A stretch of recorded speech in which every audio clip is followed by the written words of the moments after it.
ஆண்டவராகிய இயேசு கிறிஸ்துவின் விலையேறப்பட்ட பரிசுத்தமுள்ள நாமத்தில் அன்பின் வாழ்த்துக்கள்.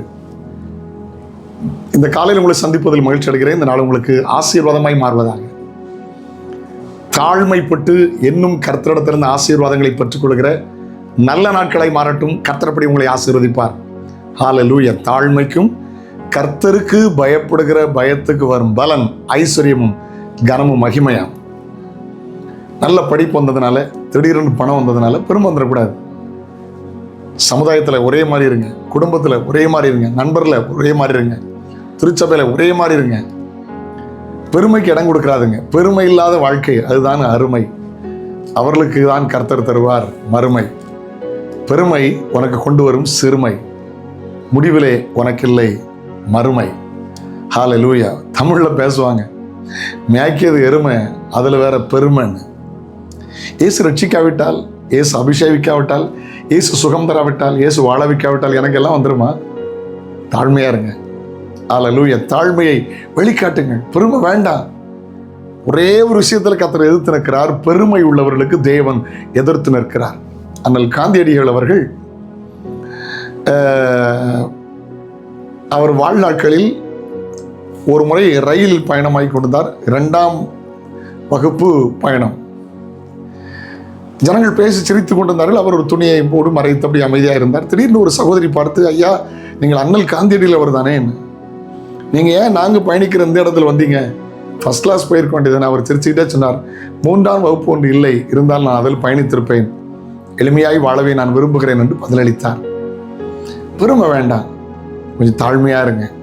நான் கடந்த ஆண்டு சென்னையிலிருந்து கன்னியாகுமரி நோக்கி ரயிலில் பயணமாகிக் கொண்டிருந்தேன். வேற டிக்கெட் கிடைக்கவில்லை. அன்றைக்கு முதல் வகுப்பில் பயணம் செய்ய வேண்டியது இருந்தது. திடீரென்று நபர் என்னுடைய கூப்பையை திறந்துட்டு என்கிட்ட வந்து பேச ஆரம்பித்தார். என்னன்னு கேட்டேன். குறிப்பிட்ட அந்த எம்எல்ஏ பெயரை சொல்லி, அவங்களுக்கு சீட்டு இல்லை, இதில் வரலாமா? நான் சொன்னேன், தாராளம், அவங்கள வர சொல்லுங்க, என் சீட்டை நான் கொடுத்துட்டு நான் அந்த இடத்துக்கு போகிறேன்னு. அவங்கள பார்த்து பேச ஆரம்பித்த போது நான் எவ்வளவோ சொன்னேன், அவங்க மறுத்துட்டாங்க. நோ, இதெல்லாம் எனக்கு நிரந்தரம், என் சீட்டு எனக்கு போதும் பாஸ்டர், சந்தோஷமாக நீங்கள் இருங்க அப்படின்னு சொன்னாங்க. இன்றைக்கி அவங்க அமைச்சராக இருக்காங்க. எனக்கு அவங்களுடைய அணுகுமுறை ரொம்ப பிடிச்சது. அவங்க சொன்னாங்க, இது நிரந்தரம் கிடையாது பாஸ்டர், எனக்கு போதும், அவங்க தெரியாமல் சொல்கிறாங்க, நான் ரொம்ப திருப்தியாக இருக்கேன்னு சொன்னாங்க. அவங்களுடைய எளிமையான தோற்றம், எளிமையான பேச்சு என்னை ரொம்ப கவர்ந்தது. எப்போதுமே தாழ்மையாக இருக்க கர்த்தர் நமக்கு கிருபை தருவாராக. ஹல்லேலூயா. தன்னை தாழ்த்துகிறவன் உயர்த்தப்படுவான், உயர்த்துகிறவன் தாழ்த்தப்படுவான். பெருமை வேண்டாம், அதுதான் அருமை. Praise the Lord. தேவனுடைய வார்த்தையை வாசி கேட்கலாமா? சங்கீதம் 138:6. ஆமென். கர்த்தர் உயர்ந்தவராய் இருந்தும் ஆமென் தாழ்மை உள்ளவனை நோக்கி பார்க்கிறார். ஆமென். மேட்டிமையானவனையோ தூரத்தில் இருந்து அறிகிறார். ஹல்லேலூயா. தாழ்மைப்படுங்கள். ஹல்லேலூயா. ஒருத்தர் சொன்னா ஜெபம்னார் பார்த்தீங்களா? இயேசு உடனே சொன்னான், அவன் அல்ல இவனே நீதிமானாக்கப்பட்டவனாய் போனான். அவருடைய ஜெபம் என்ன? ஆண்டவரே, பாவியாக என் மேல் கிருபையாயிரும். தாழ்த்துங்க. பெருமைக்கு இடம் கொடுத்துட வேண்டாதுங்க. எவ்வளோ படிப்பு வரட்டும், எவ்வளோ பணம் வரட்டும், வசதிகள் வரட்டும், அந்த தந்தை கர்த்தரை நினைத்து தாழ்மையாயிருங்க. கர்த்தர் கிருபை தருவார். ஜெபிக்கலாமா? தகப்பனே, இயேசுவின் நாமத்தில் ஜெபிக்கிறோம். நாங்களும் இன்னும் தாழ்மையாக இருக்க கிருபை தாரும்.